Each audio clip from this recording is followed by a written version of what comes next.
Assalamualaikum warahmatullahi wabarakatuh. Kami dari kelompok 7 ingin mempresentasikan tentang Muhammadiyah sebagai sarana pendidikan.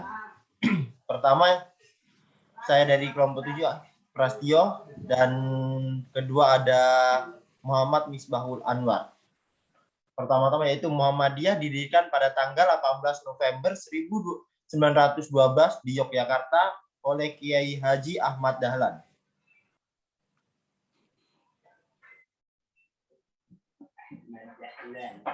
Peran Muhammadiyah dalam bidang pendidikan.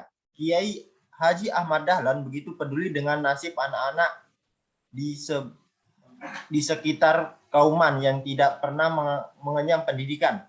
Setelah ia mendirikan organisasi Muhammadiyah yang bergerak di bidang sosial, pendidikan, dan kesehatan, ia kemudian mendirikan sekolah madrasah Hidayah Diniyah yang pertama di Kauman. Semangat untuk terus mengembangkan dan memajukan pendidikan di Indonesia ini kemudian diteruskan oleh para kader Muhammadiyah dengan terus mendirikan lembaga pendidikan yang berkualitas dan memiliki instruktur yang bagus dan memadai. Konsep dasar pendidikan Muhammadiyah. Konsep dasar pendidikan Muhammadiyah terbagi atas 4 bagian, yaitu 1. Tujuan pendidikan, 2. Pendidikan, 3. Peserta pendidikan, dan 4. Metode. Tujuan pendidikan, yaitu tujuan pendidikan Islam tidak terlepas dari tujuan hidup manusia dalam Islam, yaitu untuk menciptakan pribadi-pribadi hamba Allah yang selalu bertakwa kepadanya, dan serta mencapai kehidupan yang berbahagia di dunia dan akhirat. Tujuan pendidikan yang digagas oleh Kiai Haji Ahmad Dahlan adalah lahirnya manusia-manusia baru yang mampu tampil sebagai ulama-ulama intelek atau intelek ulama, yaitu seorang muslim yang memiliki keteguhan iman dan ilmu yang luas, kuat jasmani dan rohani. Tujuan yang demikian juga tercermin dalam sistem pendidikan Muhammadiyah, terutama komponen bahan pelajaran yang merupakan kompromi antar ilmu-ilmu agama dengan ilmu pengetahuan yang datang dari barat. Kedua yaitu pendidik. Pendidik secara etimologi berarti orang yang memberikan bimbingan, pengertian, memberikan kesan bahwa pendidik adalah orang yang melakukan kegiatan dalam bidang pendidikan. Kata tersebut seperti teacher, arti guru yang mengajar di rumah. Sedangkan secara termologi adalah Ahmad Darimba mengemukakan bahwa pendidik adalah sebagai orang yang memikul tanggung jawab untuk mendidik. Adapun menurut Muri Yusuf, yaitu pendidik adalah individu yang mampu melaksanakan tindakan mendidik dalam situasi pendidikan untuk mencapai tujuan pendidik. Ketiga ada peserta didik.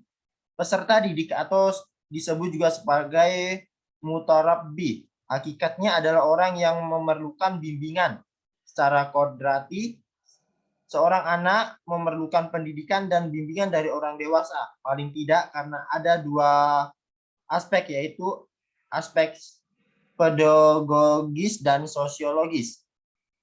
Menurut Muhammadiyah, peserta didik merupakan bahan mentah atau objek dalam proses transformasi pendidikan. Ia mempunyai keragaman yang berbeda dan sebagai makhluk Allah di muka bumi ini sebagai khalifah yang perlu dididik dan dibina serta dikembangkan agar bisa mengelola dan kembali kepada Khaliknya.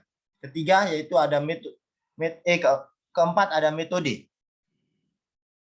Metode pengajaran adalah cara atau teknik untuk mencapai tujuan pelajaran. Metode pembelajaran dapat diartikan sebagai cara yang digunakan oleh pendidik dalam membelajarkan peserta didik saat berlangsung proses pembelajaran.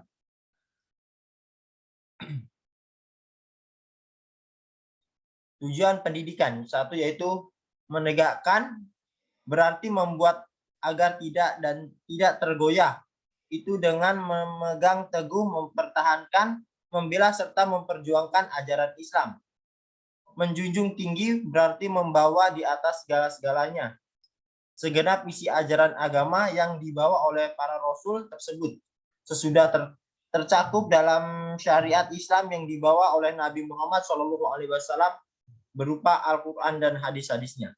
Selanjutnya akan dijelaskan oleh teman saya yaitu Misbahul Anwar. Dipersilahkan. Baik, saya akan melanjutkan poin yang kedua, yaitu pendidik.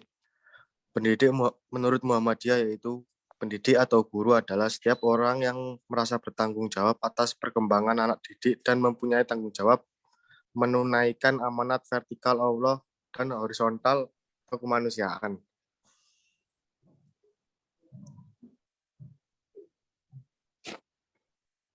Poin yang ketiga yaitu peserta didik.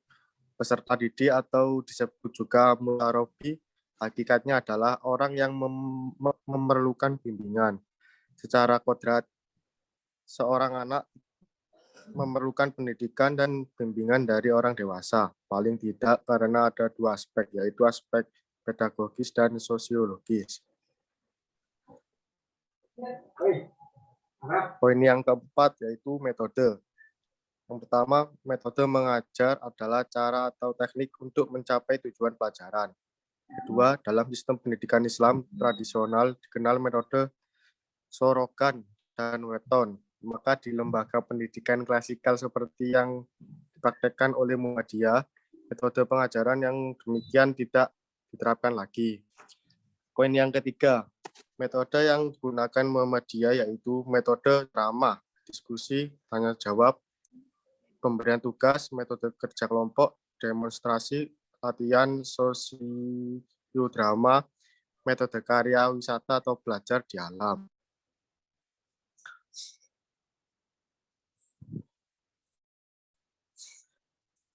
Selanjutnya, cita-cita pendidikan Muhammadiyah. Ciri khas lembaga pendidikan Muhammadiyah yang tetap dipertahankan sampai saat ini adalah dimasukkannya mata pelajaran AIK atau ISMUBA di semua lembaga pendidikan atau formula milik Muhammadiyah. Dan usaha Muhammadiyah mendirikan dan menyelenggarakan sistem pendidikan modern karena Muhammadiyah yakin bahwa Islam bisa menjadi rahmatan lil alamin dan menjadi petunjuk dan rahmat bagi hidup dan kehidupan segenap manusia jika disampaikan dengan cara-cara modern.